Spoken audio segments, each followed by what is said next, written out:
the chosen. Be brave, Professor. Be brave like my mother. How do you feel? Excellent. Really excellent. Hey everyone, welcome to Hogwarts, a podcast. Hey everyone, welcome to Hogwarts, a podcast. Today we're talking about Chapter 15, The Unbreakable Vow. Julie is back again. Hi, guys.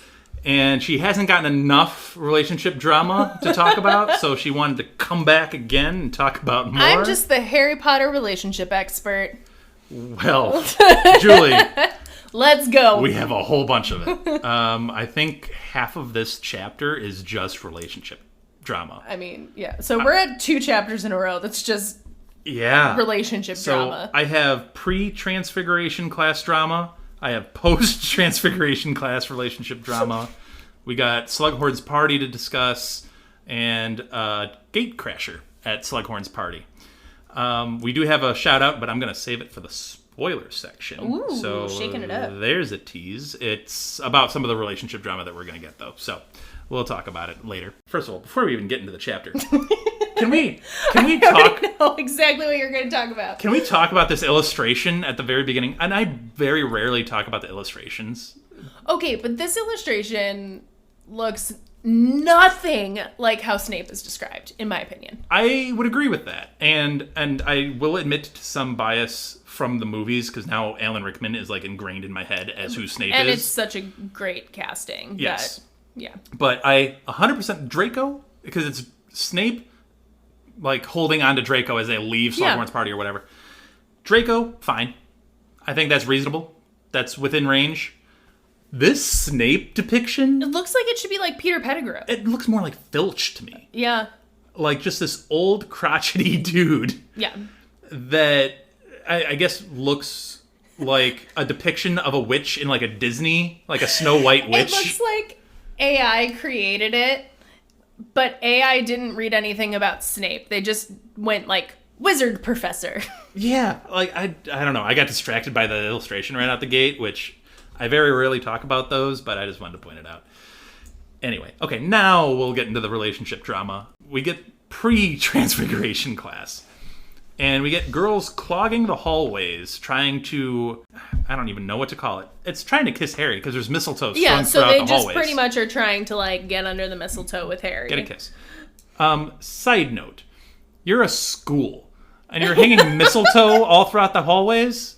That's just asking for trouble. Right? I get, like, maybe putting it up in a spot, or, like, here or there as decoration, or maybe in a spot that's really unattainable to even get to. Yeah, or like up against a wall so that no one's walking under it. But like this feels a little, I don't know. We have definitely broached into the young adult territory with these books. We haven't even, we're just starting, I know. Julie, because there's other stuff in this chapter that I know. have issues with, but we'll get know. there.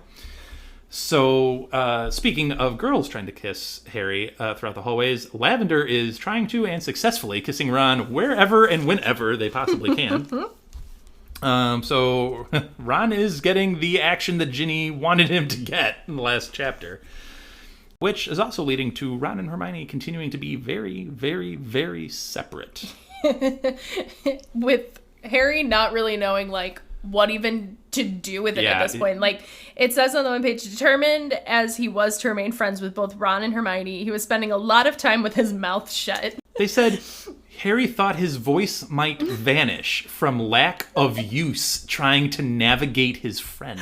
Which I get, because it's like, you have 2 friends on opposite ends of the argument, and you're not gonna like go to Ron and be like, you're right, Hermione is being unreasonable. Because it's like, you don't know when that's gonna like come back to haunt you. Mm-hmm. So it's like you just pretty much have to sit there and go, I can see why you think that. Julie, I know you have your issues with Harry at times, but he is a wise man. He is being so sensible in He is these chapters. keeping his mouth shut, which is the best thing you can do. Way to you're go. right. Way to go. Girls are the same girls that are trying to catch Harry in the hallways, are also trying to slip him a love potion because they want to be his guest to Slughorn's Christmas party. The leader of this movement is Romilda Vane. She is persistent. Yeah, she is. Get a hobby. So I don't know what you feel about this. We've had this conversation before about love potions. And I think it was Molly and I talking about them specifically. And we looked at each other and we're like, I don't know that love potions are like a good thing. Hermione at one point says love potions aren't dark or dangerous, which I completely disagree with. I mean, look at Merope and Tom Riddle Sr. I mean, that's the most, like, blatant example, obviously. But it's one of those that it's such a level of desperation to be like, I am so infatuated and obsessed with this person that I want to force them to feel the same way. Even though none of it's real, none of it's legitimate, I'm okay with that because I get, you know, the warm fuzzies on the inside. And I think that's such a dangerous and slippery slope to be on. Yes. That, like, I'm actually kind of shocked that the wizarding world hasn't outlawed love potions. I mean, think about it. You could slip it to the Minister of Magic and all of a sudden you're married to the most prominent leader of the wizarding world. Mm-hmm. I'll give you the current results because these polls are up for a long, long time. So the current results, I'm happy that our listeners are generally on the same page as us. 67% said love potions are creepy and not okay. Wow, look at people are agreeing with me, Dan. I know. This is a nice change of pace. Thanks, everybody. Well, I also happen to agree with this, so it's us. So maybe that's a thing. Maybe next time. 8% say they're totally fine and innocent. And 25% says depends on the intent. So the intent being, and I broached this question as well, of like, there's the Merope, Tom Riddle argument that you brought up, which I think everyone can agree is malicious. Yeah. And you're literally forcing someone against their will to be in a relationship with you, which is not cool. But I questioned, like, okay, what if you're using a version or a lesser strength love potion to not really get them in love with you, but just be like someone that doesn't know you even exist. And just to be like, you now exist. Nope. Still That's not still like shady. I don't think that's okay. Fair enough. There's other ways to, like, get on someone's radar than forcing it. Yeah, I mean, I'm not gonna. You could literally trip in front of them in the hallway or something. Like, we'll put it in the context of, like, you know, Harry Potter's essentially a celebrity in the wizarding world. Like, you don't think it would be shady if I, like, sent a love potion to Chris Evans so that he knew who I was? Like, come on. That's some shady stuff. No, I agree. So like, that's stalker crazy. So I think it's safe to say you and I and Molly, and I think most of our guests are on the creepy and not okay version. It doesn't matter what the intent is. I can't think of any instance that would make it okay. Because even if you're trying to, like, rekindle your relationship or, like, prevent divorce or something like that, it's still ill intent. At the end of the day, it's still forcing something that is fake. When Hermione does say that bit about love potions aren't dark or dangerous, Harry has this inner monologue about, like, easy for her to say. Like, she's not being targeted by one. So it is kind of shocking that Hermione, of all people, doesn't think that they're dangerous. And I don't know if it's because she just sees it as some silly, frivolous thing that teenage girls do. But especially from Hermione, who's, like, a rule follower, she, like, defended, like, house elves having rights. Like, it seems so weird that she'd be okay with, like... Can I ask you a real question about this? Sure. This series, almost 100% of the time, if not 100% of the time, portrays love potions as a thing of girls' fancy. Mm-hmm. Girls slipping guys a love potion. Mm-hmm. Is that why generally it's viewed as not dark or dangerous or better? Whereas if this was framed differently and it's guys giving love potions to girls, it would be seen as, like, a sinister. roofie. Yeah. Right? So it's just like a viewpoint thing? Yeah. Well, it could be, which is also kind of ironic when you figure that historically speaking, poison, which would be, you know, the complete opposite of a love potion, was typically the weapon of choice for female killers. Interesting. It's just, an interesting thought to have. But anyway, speaking of thoughts that people have, Harry finds himself dreaming about Ginny quite often. And not exactly in the most PG ways. I'm just saying. Yep. Then we get into the love potion talk, because Harry questions, like, I'm sorry, if all these girls are trying to give me love potions, how are they even getting into the school? Aren't they getting checked by Filch? Which now suddenly Harry is a big fan of Filch.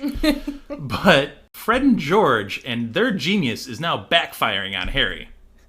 Which, like, okay, I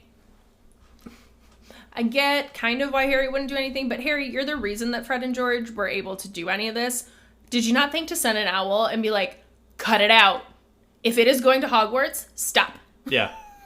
So they're finding ways to smuggle these love potions in by masking them as, like, perfumes or other associated things.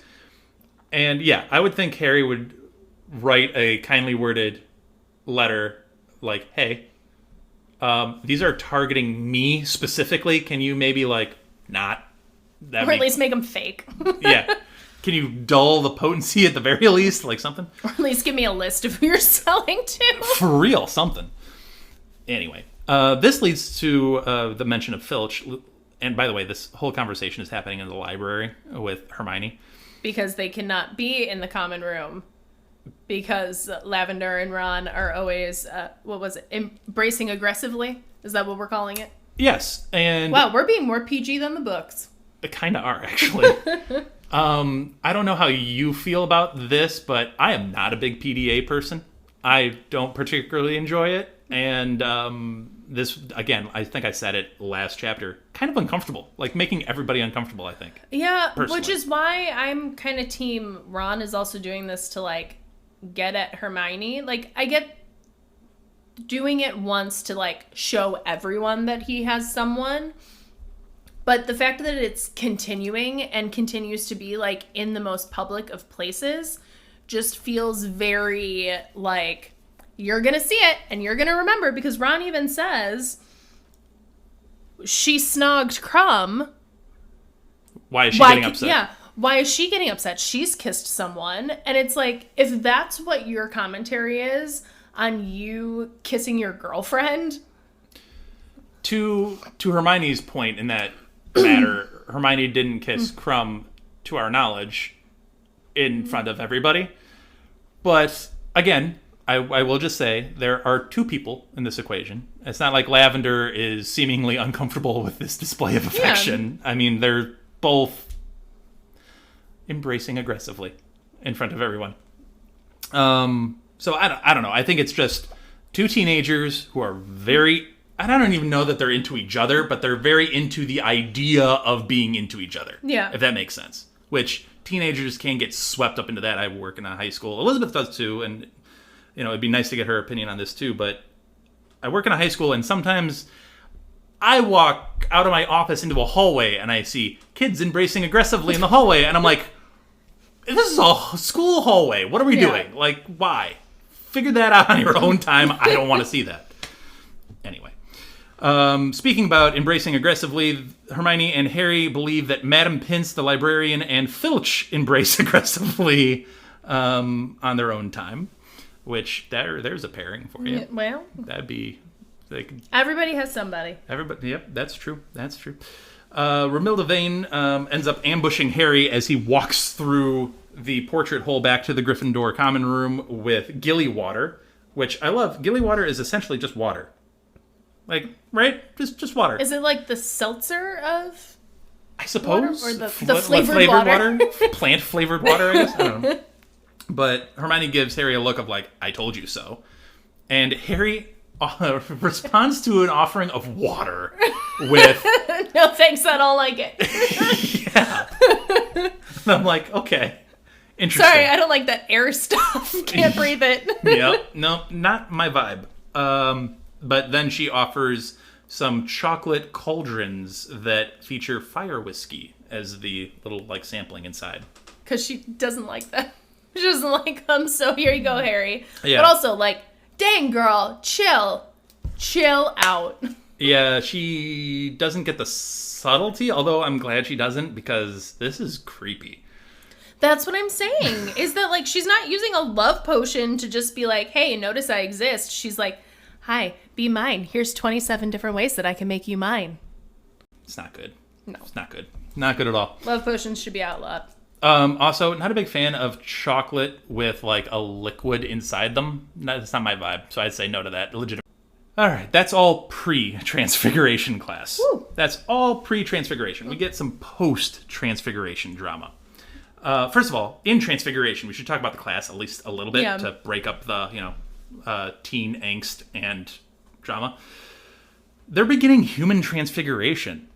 How cool is that? They note that it's immensely difficult. They're working on changing the color of their eyebrows. They're starting small. Yeah, which my favorite part of that is it made me think of Tonks, and I was like, think about how easy that must have been for her. She's just sitting there and was like, achoo! Oh look, my eyebrows are fuchsia now. Well, with all the talk about Crumb, it makes me think about his second task, where he tries to transfigure himself into a shark, so he could at least breathe underwater, which is clever. He doesn't do it exactly perfectly, but again, immensely difficult to do. Especially, changing an eyebrow color is one thing. Changing your whole body to that's a lot. But Ron screws up his transfiguration attempt.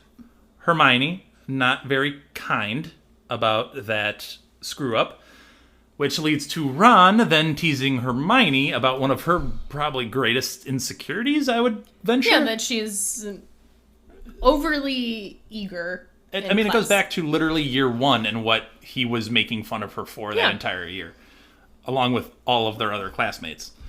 It does not go well with Hermione, and she goes running to the nearest restroom where she runs into Luna, who tries to comfort her. And Luna thinks that it's Moaning Myrtle in the bathroom because of how loud Hermione was crying. Yeah, I feel bad for Hermione there because, again, this is getting petty. And it's like, you're both not looking good. Like, just... Yeah, well, and at one point, Harry points out to Ron that Harry laughed at Ron's, poor transfiguration, too. Yeah. But it was utterly ridiculous. Like, it was prodded stupid. At Hermione at something that, he knows is going to get under her skin. I like that, too, from Harry. I like Harry calling Ron out on it. Like, hey, dude, that wasn't cool. Making fun of Hermione like that wasn't cool. What are you doing? Yeah. Well, she laughed at me. Well, yeah, I did, too. You were stupid. That was ridiculous. Luna, however, does have some comments about Ron. She calls Ron generally unkind. She's not wrong. She is not wrong. And she does say, however, that Ginny has been really, really nice to her lately. And, in their classes, Ginny stops people from calling her Loony Lovegood and all that kind of good stuff. So, fond thoughts about Ginny. Not as much about Ron. Those are very astute observations. Yes. But it is an insight to Luna because Luna is present every time Ron makes fun of her. Ron does not hide his quips about Luna. And Luna just sits there and reads her Quibbler. She just, passes it off. But what she's letting you know here is she doesn't miss that. Yeah. She hears it. Mm-hmm. She just doesn't let you know it's affected her, which it clearly has. Yep. It bothers her. And I think that's an interesting character trait on Luna. It's an interesting little insight to her. All of these words she hears, and it's not great, but she doesn't let that show. Yeah, she stays true to herself no matter what, and knows that, some of these things are hurtful, but I think she also not understands where they're coming from, but, she knows that sometimes people don't necessarily mean what they say. Right. Harry, in the spur of the moment, decides to invite Luna as his guest because Hermione has been on him hey, dude, you need to find someone. Ask someone. Doesn't matter who, just figure it out. Yeah, because that's why everyone is trying to get him under the mistletoe. This will end as soon as you pick someone. So he decides to invite Luna. Luna, over the moon thrilled. And I do like Harry being just be clear. Friends. We are friends. This is friends. And Luna's that's cool. Friends. Yeah. Like, she's all about it. She's like, let's get friendship bracelets. Yeah, she's like all about it, and that's great. Ron, being Ron, is completely flabbergasted by Harry's choice. You're like, I'm sorry, you could literally ask anyone in the school and they would go with you. You choose Looney Lovegood.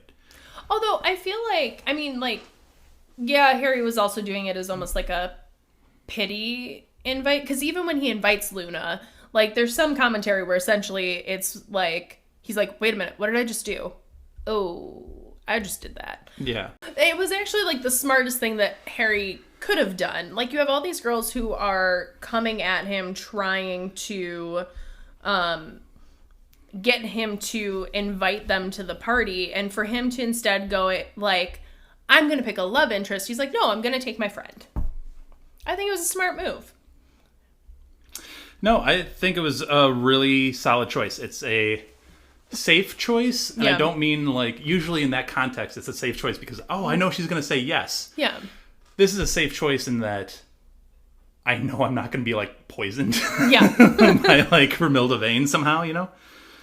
So, Ginny, however, is actually thrilled about Harry's choice. She's like, Harry, this was so nice of you. She is really, like, happy about this. It's a really nice moment. Harry, when they're at, I think it's breakfast or some meal the next day, he is talking with Parvati because Parvati and Lavender Brown are really good friends. And Ron and Lavender are at the table. Attached at the lips. Yes, exactly so. They're attached at the lips during mealtime, which is, again, weird. But Parvati and Harry are just sitting there like, oh boy, this is awkward. Like, this is uncomfortable. And Harry asks her about staying at Hogwarts because her family was considering pulling this two girls out. And she says, no, we're going to stay. I think I convinced them that we're good. But that Katie Bell incident almost, like, sent us home. And Parvati beams at Hermione as Hermione is coming to the table. Parvati was one of the girls laughing at Ron's Hermione joke earlier. So she beams at Hermione. Hermione beams even more brightly back at Parvati. And Harry's thought is, girls are very strange sometimes. I mean, he's not wrong. Like, I get it. It's like she laughed in the moment because it was probably kind of funny, and that, you know, it's her best friend's boyfriend who did it, so you kind of have to laugh. But I feel like it was the, like, sorry, girl, I love you. And Hermione's like, we all good. That's what happened. That was the translation of girl talk for you. But you can, like, from the guy's point of view, and you're just sitting there, and this is where his very strange sometimes comes out. It was like, that's a fake smile. That's a fake smile. But they're fake smiling at each other, and they're not yelling at each other. That's cool, but this is weird. Like, this is all weird. So, very strange. Hermione has some news that she's about to drop. And she announces that she's going to go to Slughorn's Christmas party with Cormac McLagan. Julie, this is a wonderful comment that is made here. A sound like a plunger being withdrawn from a blocked sink and Ron surfaces. That is a description. That makes me so uncomfortable. That's where we get the aggressively embracing. Yes. Because if you're so aggressively in this, where it sounds like a plunger being withdrawn. Yeah. Yeah, that's... Okay, moving on. Okay. Clearly, Ron did hear that. And which, again, leads to my theory that Ron makes out with Lavender in public to get at Hermione. But anyway, continuing on. To be fair, I think Ron makes out with Lavender all the time anyway. Have we heard of them not... Like, if they're in the same vicinity, they're making out. Yeah. But anyway, Hermione admits to going out with Cormac. Like, apparently they are dating. They're a thing. So says Hermione. Yeah. I'm like, huh. Well, so says Hermione in front of Ron. Parvati was like, I'm sorry, you're going out with Cormac McLagan? And she says yes. So now Hermione knows what she's doing. Because she said it in front of Parvati. Yeah. That will spread like wildfire. Mm-hmm. So by the time this meal is over, probably the entire school knows that she is now dating Cormac McLagan, which is the whole thing. Parvati responds with, wow, she must really like Quidditch players. And then Hermione says, yeah, really good Quidditch players. Spitting fire all of a sudden. And then Harry ponders the depth to which girls would sink to get revenge. Pretty deep. Pretty deep. I get Harry on such a deep level here because I have observed what girls will do to each other. Forget the guys. Like, what girls will do to each other is vicious. I get where Harry's coming from on a deep level here. We have the actual Slughorn's party.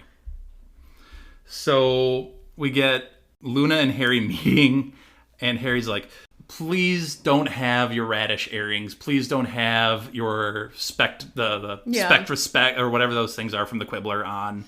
Just look like a normal human being. And for the most part, she does. Harry even says, wow, she actually looks really, really nice. Mm-hmm. Here's where I have issues. This Christmas party is in Slughorn's office, which is seeming to be magically enlarged and magically decorated. Okay. You're having a party with students in your office? That seems weird. And it just gets weirder because other adults seem to be invited to this thing, not just staff. Adults from outside the school are being invited to this party in your office with children. The weird part to me is like that all of these adults come to this party. Because it's not like they're like, Joe Schmo down the street who has nothing better to do. They're like also well-connected individuals. They're well-connected individuals who, like, you have members of the Weird Sisters there. You have an author there. You have, I think there's a Quidditch player or two there, too. We get, the ones that are mentioned are several elderly warlocks. Eldred Wurple, who's the author that you mentioned, and his topic, I guess, Sanguini, who's a vampire. Let me repeat that. A vampire is at this party.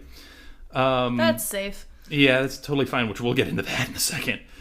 You said members of the Weird Sisters, and then all we get is a couple of professors. We get Trelawney and Snape are present. Yeah, but, like, it's weird to me that they have, like, nothing better to do than go to essentially You're telling me the Weird Sisters don't have a performance? Reunion? Yeah. Like, yeah. You know what I mean? Like, what... I think this what would be... is it that makes, like, the Slug Club so essential that after all these years you're still gonna go back to the Christmas party when, like, you definitely have something better to do? I think, honestly, this would settle better with me if you just did it in the Great Hall. Like, if you just, quote-unquote, rent out the Great Hall and just had, like, an event.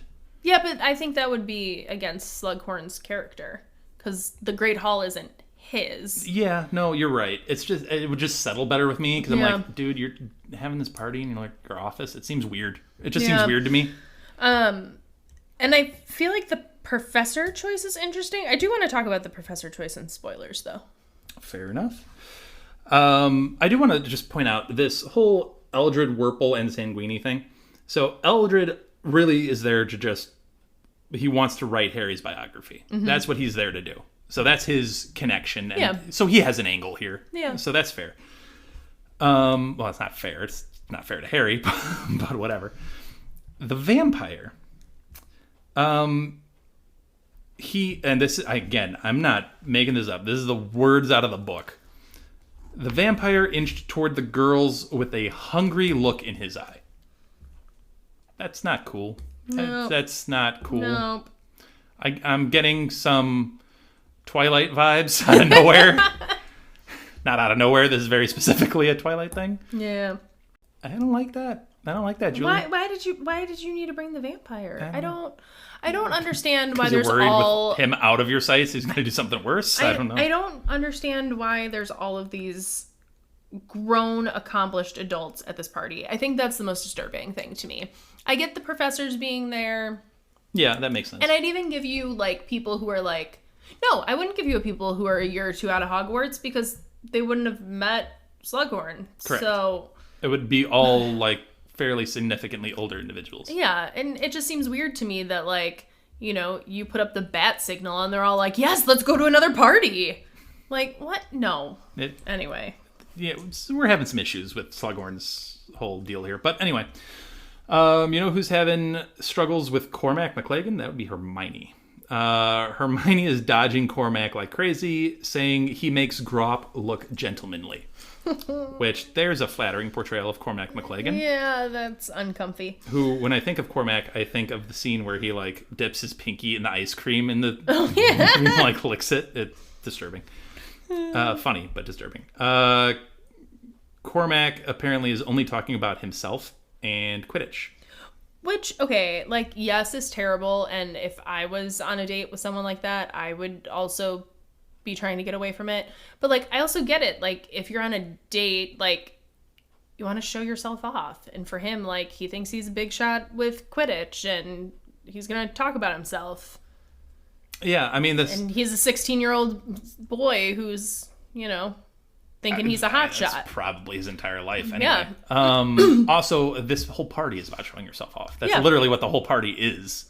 So, I'm not killing Cormac for that, but I mean, yes, it's not great date etiquette to... Ask a girl a question. Yeah. Hermione's, you know, lived kind of an interesting life. You might want to find out about that, too. Hermione admits that she almost considered Zacharias Smith to make Ron mad. And Harry gets he gets more indignant about the idea of asking Zacharias Smith to this thing. He's like, how could you possibly do that? Versus just getting mad at the fact that Hermione just picked whoever would make Ron the most mad. Like, I feel like that's the part that you should be more angry about. And I think the little known take here is Hermione's got options. She's she's basically sitting here like, you know, I could have asked him, could have went with him, could have gone with him. Also, why didn't Harry and Hermione just go together instead of bringing up +1?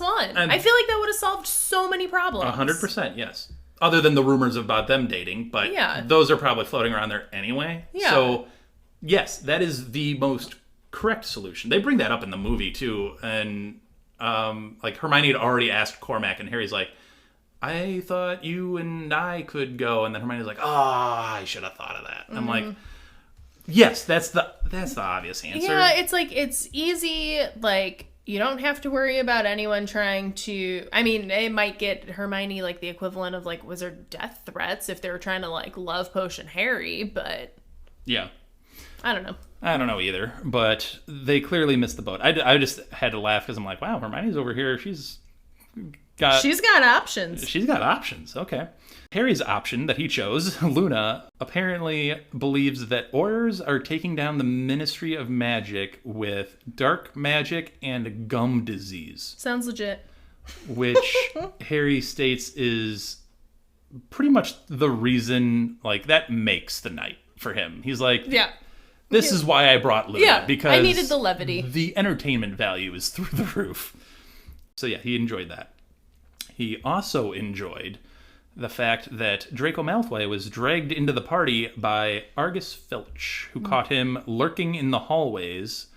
And Draco says he was supposed to be at the party, but just got delayed, so he left late, such and such. Harry notes that he's not looking great. He looks pretty ill, doesn't look very strong, looks kind of emaciated. Snape ends up intervening, escorting him out, and then Harry follows Snape and Draco out and overhears an interesting conversation in a offshoot classroom. Because he actually kept his invisibility cloak on him. He's following Dumbledore's orders, which is rare, because way back when in the cupboard or the broom closet or whatever, he's like, keep that on you at all times. Yes, if you've been listening to the podcast for a long time now, you know, Julian, my affinity for the idea of Harry leaving stuff behind that he really should never leave behind for certain endeavors. But he didn't this time. He brought it with. Way to go. So Snape is accusing Malfoy of being foolish and clumsy. I mean, he is. He is, specifically regarding the attempt on Katie Bell, which Draco denies that. And Snape retorts with, well, you've been implicated in it, and just being implicated in it is enough to be a problem. And Draco calls out Snape for trying legilimency on him because he's getting the Snape, like, glare into his eyes. And Snape's like, oh, well, Aunt Bellatrix must have been teaching you occlumency. Well, what are you trying to keep from your master? Yeah, your master. From your master. Yeah. It's interesting. It's a little interesting back and forth.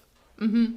Well, I also think it's interesting that that's the immediate call out, that it would be against the Dark Lord, and also a little odd that there wouldn't be any type of knowledge of Draco being taught this, especially by someone who is supposed to be helping him and who is like a relative like master of that type of magic. So obviously they had a contentious meeting at Spinner's End. Bellatrix and Snape do not get along. Yeah. They don't trust each other. They borderline just hate each other. Yeah. So I'm assuming after that meeting, Bellatrix goes back to Malfoy Manor and is like, okay, here's what's going to happen. Draco, come over here. We're doing some personal lessons. But it seems weird because it's like, why would you teach it to keep Snape out? I think the idea of Draco having a job and he's at Hogwarts, you're gonna be in a viper pit essentially. Yeah. Like everybody's gonna want to try to stop you. You don't know who's going to exactly. Well, and I guess also the thought would be to keep Dumbledore out. Right. Harry hears that Snape is trying to help Draco, and he so much so that he's made the Unbreakable Vow. So this is, to Harry, a pretty definable instance where he's like, well, Ron and Hermione can't doubt this. Like, Harry's like, is this a fever dream? Yeah, this is pretty much exactly what I had always thought. This is perfect. Mm-hmm. We also get some side information that I find hilarious. Crabbe and Goyle didn't pass their defense against the Dark Arts Owl. Are we surprised? I'm surprised they passed any. Yeah, but I feel like... What happens if you don't pass any of I'm your assuming owls? this. You have to retake all of those classes, which is what essentially is happening here. Yeah. Like remedial classes? I have no idea. Like, are you like held back a year until you pass guess something? so. How many do you have to pass to go on to your next year? I assume there's a minimum amount. But now, to say that, all of them, I expect them to fail almost all of them, except for this is the one that I would expect them to pass. Because it would be the most interesting to them. Defense against the dark Well, it's still arts? involving dark arts. Like, you can't defend against it if you don't know the dark arts. Okay, but think about who taught them last year. Yeah, but there's still people that passed with Umbridge. You Yeah. still had Lupin, you still had Moody. Well, you didn't really have Moody, but... Well, Crouch. Moody Crouch, whatever. Still an actual teacher, for whatever that's worth. I just find that interesting that they didn't pass it. Draco accuses Snape of trying to steal his glory by usurping the job that Voldy has bestowed upon him. Yeah, I find this actually really almost out of character for Draco. Not only because usually he has some level of reverence for Snape, Yeah. but predominantly because Draco is very street smart and very cunning and has a lot of the, I guess, positive, negative traits of a Slytherin. It seems odd that with what he's tasked with, that he is focused on doing it, quote unquote, alone and his way instead of being more resourceful. It feels a little off character to me that he is so reserved from someone who could essentially be a guy on the inside. Yeah, I think Draco, because we haven't honestly spent a lot of time with Draco in this book so far. Yeah. It's been a lot about Harry talking about Draco, but not interaction with him, which in itself is weird because usually Draco's around. Yeah. And he's in the mix, and obviously in one of our previous chapters, he wasn't at the Quidditch match, which is weird. And Yeah. Harry thought that was weird at the time because he literally got a whole Quidditch match rescheduled to fit his schedule. So Yeah. it's just odd. See, but like that doesn't feel out of character to me. That feels like Quidditch is not as important. But it seems weird that when you essentially have a like man on the inside and someone who like is supposed to be helping you to the extent of an unbreakable vow. I think it's the description that you get of Draco here, with him being Drawn out, emaciated, looking ill, just looking generally not well, yeah, is an indicator that there is a lot of stress upon him, and stress does weird stuff. And I think he's taking on a lot of the responsibility here, because just from the discussion in Spinner's End, there's a lot of stress on the Malfoy family right now. Yeah. I mean, with Lucius being in Azkaban and everything kind of up in the air, status, wealth, money, like everything is on the line.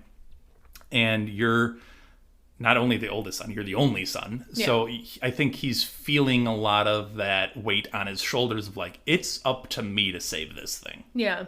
And if you're trying to potentially, and some of that might be him thinking like, hey, I don't need help. I don't want help because I want to be the one to succeed at this. If you take some of my glory, then that hurts me and my family. Yeah. And some of that might be him, and some of that might be Bellatrix in his ear, being like, don't trust that dude. Yeah. Don't trust him, don't trust him, don't trust him. And all of that is leading up to Draco just being like, kind of like this Lone Ranger, just, I'm on my own. Yeah. And obviously he mentions like, do you really think I trust Crabbe and Goyle with anything actually important? No. No, I don't. And Snape's like, good, because you shouldn't. They're idiots. So, but anyway. You have anything else for the non-spoilers? I don't think so. Cool. We will wrap up the non-spoiler section and we'll get to the spoilers after this short break. Before we get to our break sound, I'd like to acknowledge our friend Andy, who helps us produce our intros and our break sounds.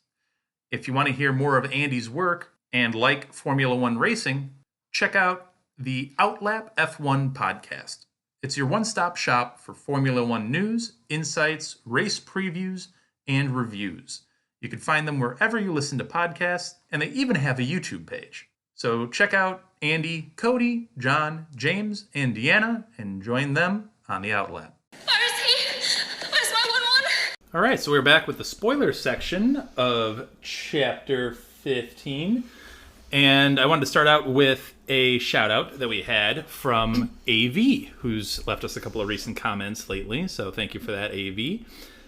The comment was on Half-Blood Prince Chapter 11, Hermione's Helping Hand, which we've gotten a couple of comments on that chapter. So thank you guys for commenting. That makes us feel really, really good that we're at least generating conversation with what we debate. The comment is, I love how in a chapter with a boy and girl misunderstanding each other, because boys and girls are wired differently, that the two of you have a boy and girl not thinking the same. Winking emoji.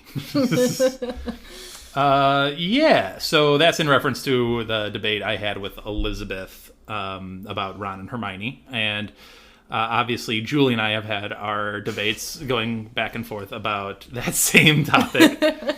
And as you've noted, boy and girl thinking differently. So, and I think it does come down to a lot of that. Especially when you're that young in your teenage years and you can't really see a much larger picture. You're very much in your own head. Yeah, those wired differences, the communication is just not there. Yeah. So I think that is a lot of it. And I would like to think that now in my adult age... that you think the same way as... I could see a larger... Not that I could think the same way, because I will never presume that, but... at least I could see the other person's side a little bit better, a little bit clearer. Yeah, you have more life experiences to know what the nuances are. Exactly. So I'm a little bit better at it now than I was when I was 15, 16. You're a more informed participant. Yes. And I know when to keep my mouth shut. Although I'm on a podcast, so I can't keep my mouth shut. But yeah, so thank you, AV, for the comment. We really appreciate it. For everybody else, please continue to leave comments on the Spotify. Leave comments on our Twitter and Instagram, which you can find us at HogwartsAPod, and we'll try to shout them out and have a little conversation surrounding them. So thank you for that. Julie, I think you got some thoughts. Yes, I just wanted to bring up the interesting choice of professors at Slughorn's party. What about them? So you have Trelawney and Snape. Mm-hmm. So my first question that I want to pose to you, I have a question for you this time, Dan. I love it. Do you think all professors were invited? I'll give you the reasoning for my question after your answer. My gut reaction is yes. I think all of them were invited. My slightly Slughorn-esque response would be maybe he only invited the professors that he likes. And maybe he's got some teacher drama. But yeah, I would think they were all invited or issued an invite. I disagree, actually. Okay. I think... So what we know of Slughorn is that he attaches to the people with potential. I think I know where you're going with this. That he's attaching to the people with potential or some type of clout or some type of... famous ancestry. Yeah. So I think, because when you look at who came to the party, why would Snape come? Why would Snape come, or why would he be invited? Why would he come? That's actually a great question. I don't even have a good answer for why Snape would show up at a Because socialized everything event. that we know of Snape's demeanor, Actually, either of them. I can't this think would of. be like the worst thing that he could ever think of. You're coming to praise people like Harry Potter? Like, that's exactly what Snape would hate. You're 100% right. Isolated incidents. Honestly, think about it. Snape wants nothing to do with social events. Trelawney, honestly, doesn't often have social events. She stays up in her tower most of the time. Mm-hmm. Although the one time we have seen them come down was for a Christmas dinner, which is the infamous... When one rises. Yeah. Yeah. But if you want my true answer to this, which is the real answer, I'm going to give you the honest answer of why Trelawney and Snape are both here. Okay. Are you ready? Are you prepared? I am. Let's For go. the realness of this answer? It was date night. Trelawney and Snape wanted to go out together. Dan, we've And they had were having a nope, date. Nope. Make it stop. Make it stop. Snelani is a thing. Make it stop. Can this be the poll on this episode? I want people to agree with me for once. Can this be the poll? I think Snape and Trelawney were out for date night, and they wanted to go out, have a little fun, have a couple of drinks. We're talking about relationships all day long. I think they were just having a date night. However you want to qualify their ship name, whether it's Snelani or Trape, whatever you want to go with. None of the above. No. No, you're not No. a big believer in the Snape Trelawney I'm not here for it. date night option. No. I think it's the best option. I don't know. I think that they were the only ones invited. Really? Because think about it. If a fellow professor invited everyone to his party, what else are you doing when you live at the castle during the school year? Why wouldn't you go to this event? There's probably no reason for Sprout not to go. McGonagall might be just morally opposed to the idea of it. But McGonagall is also a team player and is going to, show up, have a gilly Probably. water, and peace out. Probably. Hey, you never know. She's been known to put a few back. She's been known to drink a little bit. Or Hagrid? Hagrid's not there? You're telling me that he would say no to a party? I could see Hagrid not being invited. I thought you were going to go the route of Trelawney is there because of... Oh, that's where I'm going. Okay. I'll let you get there then. So my theory, because when I was reading it, I was like, it's weird that these are the only two that are mentioned. My thought is that Trelawney obviously is related to the famous seer. So she automatically has that connection from there, but also not that Slughorn would necessarily know this, but she does give accurate predictions and has given prophecies that have been valid. Now, Slughorn doesn't necessarily know those, but when Slughorn's picking all of these people that have some sort of talent, so to speak, like the Weird Sisters weren't the Weird Sisters at Hogwarts. They didn't come to Hogwarts as a famous band. So he's able to scope out the talent. So whether it's from the connection to her grandmother, great-grandmother, whatever Cassandra is, whether it's that connection or that he sees something in her, she's another one of his little pets. Interesting. Okay. And I would put Snape just in the category of being talented at potions, maybe. Former student, former talented student, because he mentions it of like, oh, he's even giving you a run for your money, Severus, Yeah. And so now I doubt that Severus was in the Slug Club back in the day. Highly doubtful. But I could see Slughorn being like, oh, Dumbledore really trusts Snape, and he's a good potions master. Like, I feel like everyone at that party was there for a reason. And if there's only 2 professors called out, I feel like it's easy to knock out Sprout because while she's strong herbologist, like... Head of house. Yeah, but it's still a, cool, you're famous at the school. And, same for McGonagall. She's really good at what she does, but what she does isn't going to get him any connections. Same with Flitwick. All of them are just good at their jobs. They're not good at, a specialized famous job. Yeah, they can't get him something that he doesn't already have. Mm-hmm.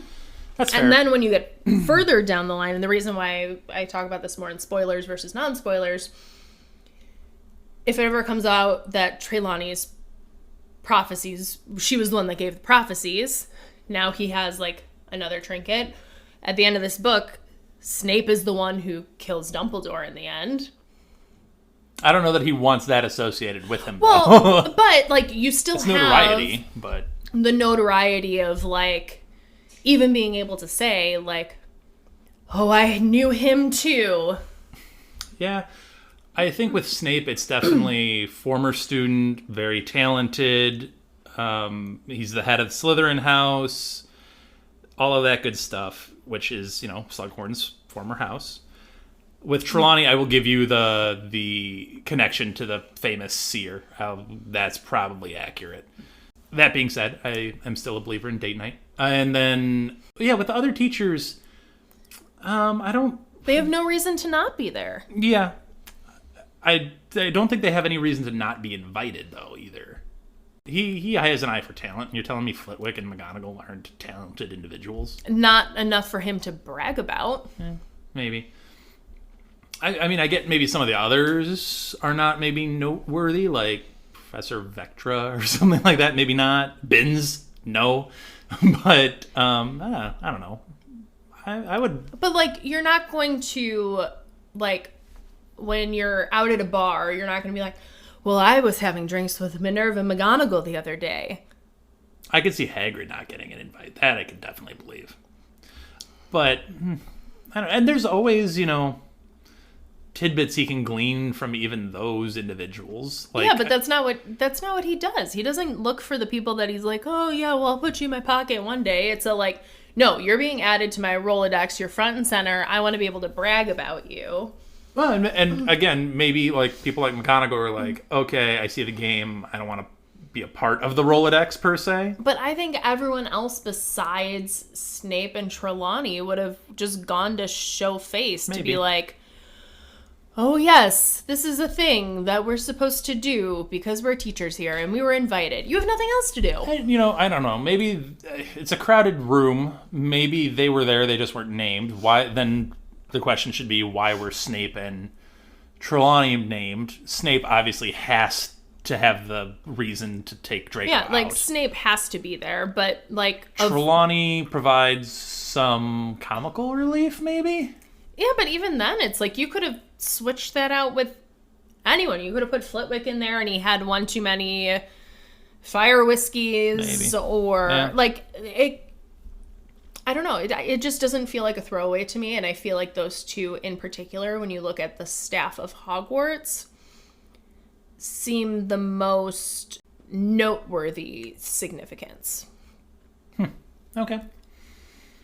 Yeah, Slughorn is usually very particular with who he surrounds himself with. Granted, I don't know that he even has his full invite list out yet, because I was expecting some even bigger names to be a part of it. Because he's flouted like some big names. Yeah. Anything else for the spoiler section? No, it's a that's pretty about pretty it. light spoiler section. Yeah. We're all drawn up in teen drama and relationships. And We're lovey-dovey over here. with that, we will end it here. Thank you all for listening. I mentioned our socials earlier at Hogwarts a Pod. Give us a 5-star review if you're listening to this on Spotify or wherever you're listening to it. We also have a support the podcast link where you can donate financially. We really appreciate that too. We put a lot of time and effort in, so thank you for that if you're so inclined. And we will see you next week for Chapter 16, A Very Frosty Christmas. So with that, we will end it here. Thank you for listening. Bye, guys. Thank you for listening to Hogwarts, a podcast. If you like what you've heard, please click the subscribe button on your preferred podcasting app and follow us on Twitter and Instagram at Hogwarts a Pod.